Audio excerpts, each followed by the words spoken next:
Hi guys, today I'm going to show you a quintessentially Canadian dessert and we're going to make butter tarts. Stay tuned.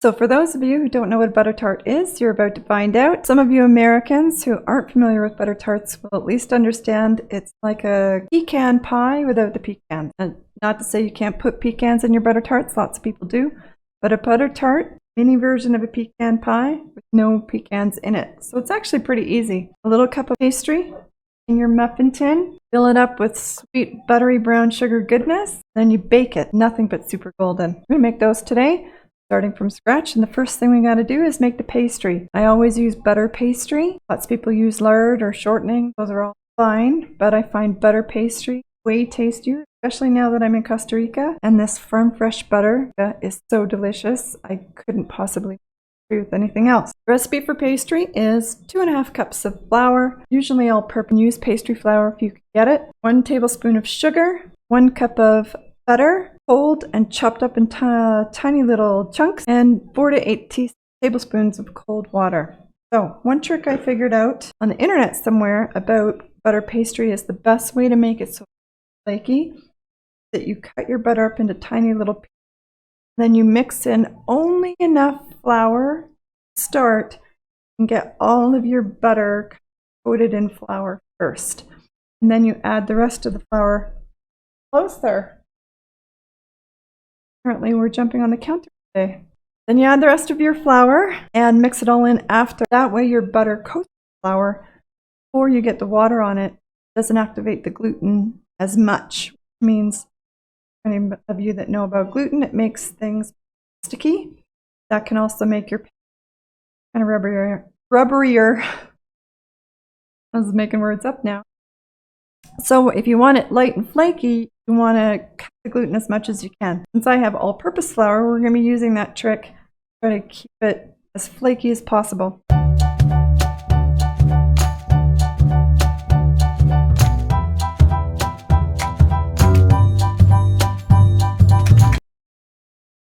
So I've got my 1 cup of butter in there, chopped up into little cubes, and I'll add just maybe a cup of my flour to start.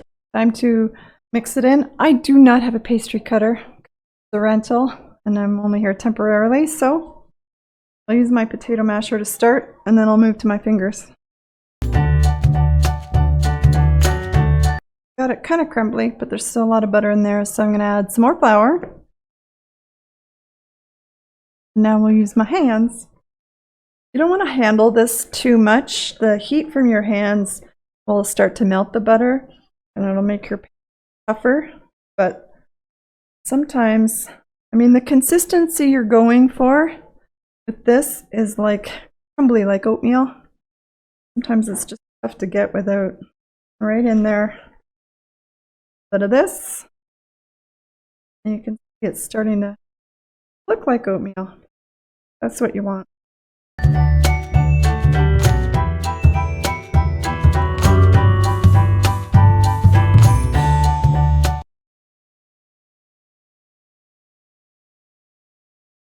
Can't hear it, but we got Michael Jackson in the kitchen today.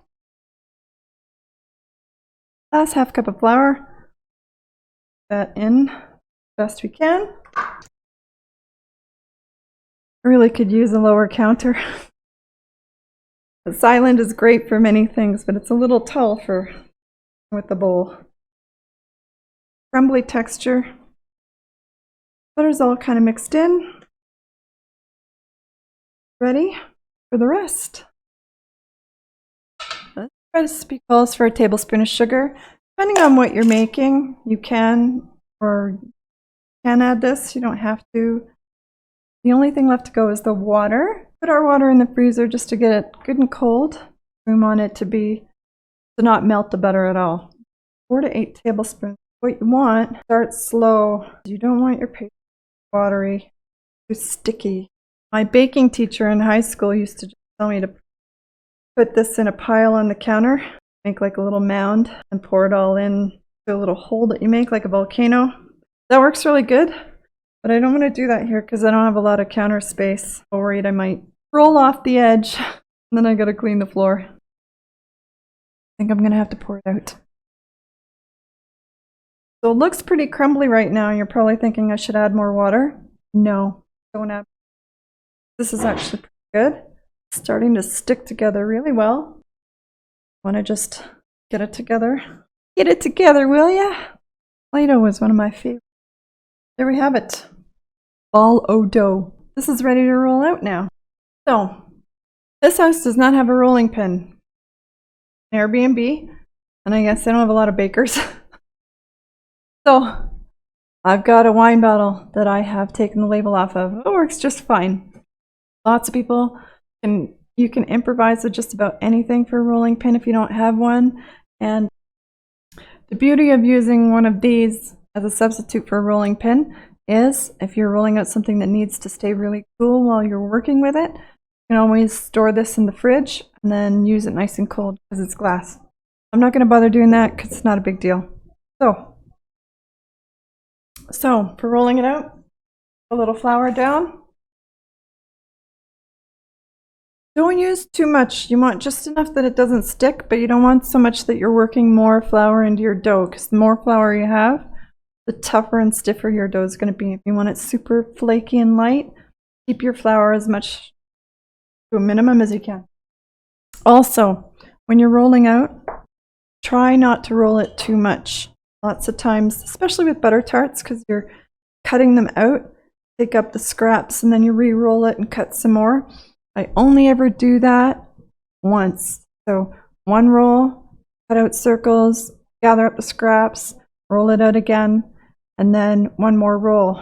But after that, whatever scraps, I just toss it because it always gets too much flour in it, and anything on the second roll, third roll starts to get pretty less good.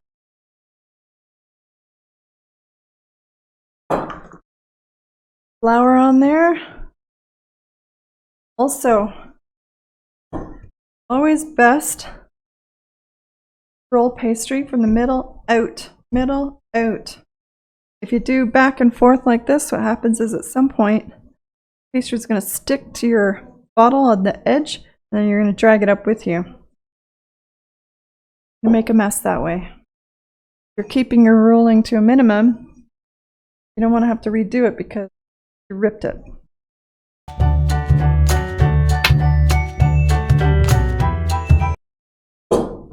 So, about that then, I don't know what that is. 2/8? I guess 2/8 is 1/4, isn't it? It's been a while since I used a tape measure, guys. All right, now you take something relatively round. I've got my plate again with Mike and Ginger mug.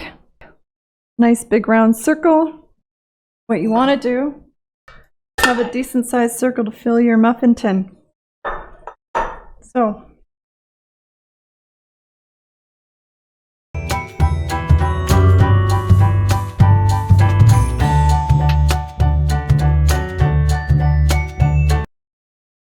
here's my scraps. If you do this, you can already feel that your dough is a lot less sticky. Got more flour in it. So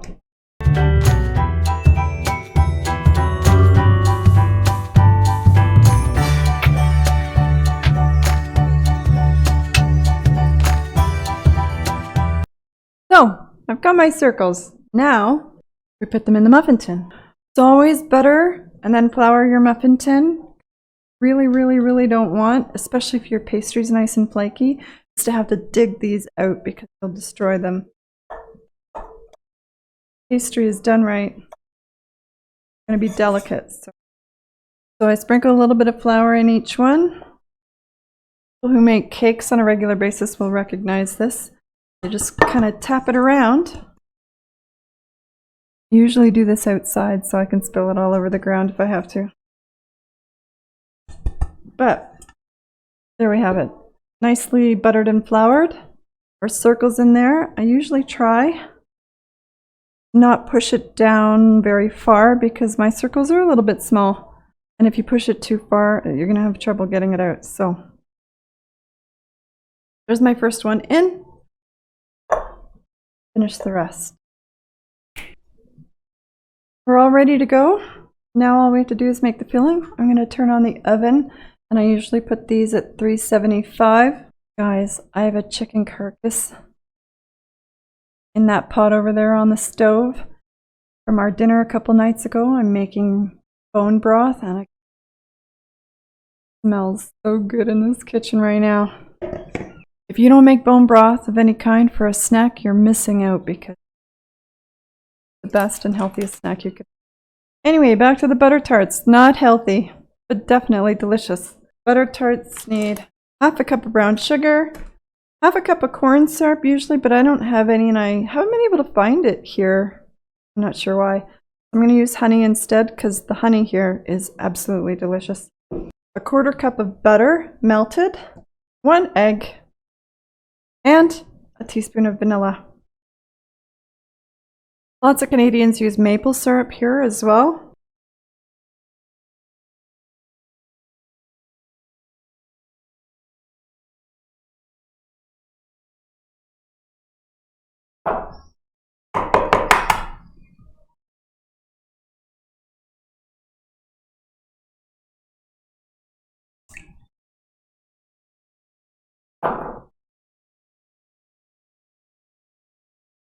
All ready to go. Just mix that together. Sweet, syrupy goodness. That's what you want. Be careful not to fill these too high, because the egg will expand and it'll make a mess of your pan. Close to the top, but not quite. Ready to go in the oven now.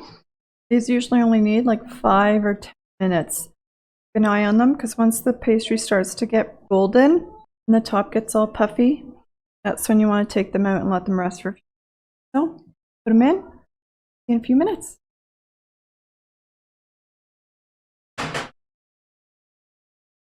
Now, as I said before, these tarts are a lot like pecan pies, so you can throw pecans in here, you can throw walnuts in here.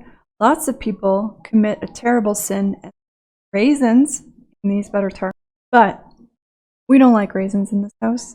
I don't put raisins in anything, and I'm not going to put butter tarts, but to each their own. Some people actually like those wretched things.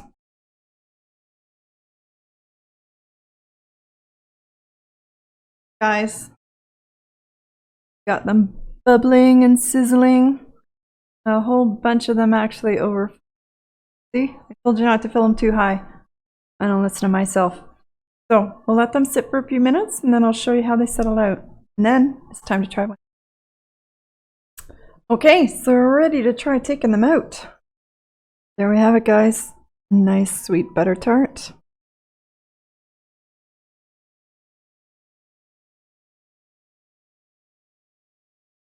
Oh, nice runny filling. Trust me, guys. You need to try these.